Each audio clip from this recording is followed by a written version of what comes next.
Hi ಎಲ್ಲರಿಗೂ ನಮಸ್ಕಾರ. Welcome back to my channel. ಯಾರು ಫಸ್ಟ್ ಟೈಮ್ ವಿಡಿಯೋ ನೋಡ್ತಾ ಇದ್ದೀರಾ ವಿಡಿಯೋನ ಸಬ್ಸ್ಕ್ರೈಬ್ ಮಾಡ್ಕೊಂಡು ನೋಡಿ. ಇವತ್ತು ಬೆಳಗ್ಗೆನೇ ನಾಷ್ಟಕ್ಕೆ ಅಂತ ರೊಟ್ಟಿ ಹಿಟ್ಟನ್ನ ಕಲಸಿಟ್ಟೆ. ಹಾಗೆ ಸೈಡಲ್ಲಿ ಆಲೂಗಡ್ಡೆನೂ ಬೇಯಕ್ಕೆ ಇಟ್ಕೊಂಡಿದ್ದೆ ಪಲ್ಯ ಮಾಡೋಣ ಅಂತ. ಅದು ಬೇಯೋಷ್ಟರೊಳಗಡೆ ಈರುಳ್ಳಿ ಟೊಮೊಟೊ ಎಲ್ಲ ಹೆಚ್ಚಿಟ್ಕೊಂಡೆ.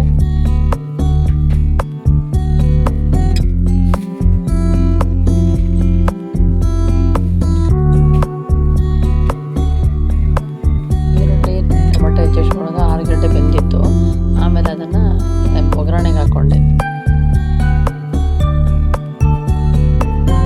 ಬಾಣಲೆ ಇಟ್ಟು ಎಣ್ಣೆ ಹಾಕಿ ಈರುಳ್ಳಿ ಚೆನ್ನಾಗಿ ಫ್ರೈ ಆದಮೇಲೆ ಸ್ವಲ್ಪ ಮೆಣಸಿನ್ಕಾಯಿ ಹಾಕ್ಕೊಂಡು ಅದು ನೀಟಾಗಿ ಫ್ರೈ ಆದಮೇಲೆ ಟೊಮೊಟೊ ಹೆಚ್ಚಿದ್ದನ್ನು ಹಾಕ್ಕೊಂಡು ಅದನ್ನು ನೀಟಾಗಿ ಫ್ರೈ ಮಾಡಿಕೊಂಡು ರುಚಿಗೆ ತಕ್ಕಷ್ಟು ಉಪ್ಪು ಹಾಕ್ಕೊಂಡು ಒಗ್ಗರಣೆ ಮಾಡ್ಕೊಂಡು ಅದು ಆಲೂಗಡ್ಡೆ ಎಲ್ಲ ನೀಟಾಗಿ ಬೆಂದಿತ್ತು. ಅದನ್ನೆಲ್ಲ ನೀಟಾಗಿ ಸ್ಮ್ಯಾಶ್ ಮಾಡಿಕೊಂಡು ಹಾಕ್ಕೊಂಡೆ.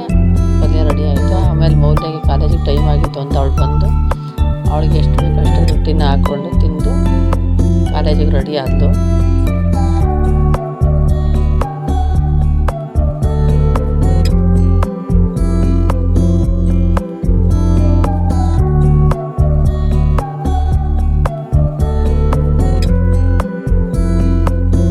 ಹೊರಡೋ ಸಮಯದಲ್ಲಿ ಬುಕ್ಕಿಲ್ಲ ಪೆನ್ನಿಲ್ಲ ಅಂತ ಹುಡುಕ್ತಾ ಇದ್ಲು.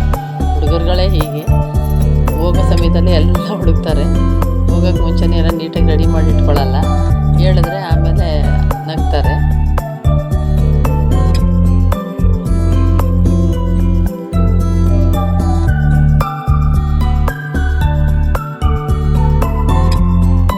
ಆಮೇಲೆ ಅವಳನ್ನ ಕಾಲೇಜಿಗೆ ಬಿಟ್ಟು ಬರ್ತಾ ಕರ್ಬೂಜ ಹಣ್ಣು ತಂದಿದ್ದೆ. ಬೇಸಿಗೆ ಅಲ್ವಾ, ಜ್ಯೂಸ್ ಗೀಸ್ ಮಾಡಿಕೊಂಡ್ರೆ ಚೆನ್ನಾಗಿರುತ್ತೆ ಅಂದ್ಬಿಟ್ಟು ಆಮೇಲೆ ಮಧ್ಯಾಹ್ನ ನಾನೇ ಜ್ಯೂಸ್ ಮಾಡಿದೆ. 3 ಜನ ಕುಡಿದ್ವಿ.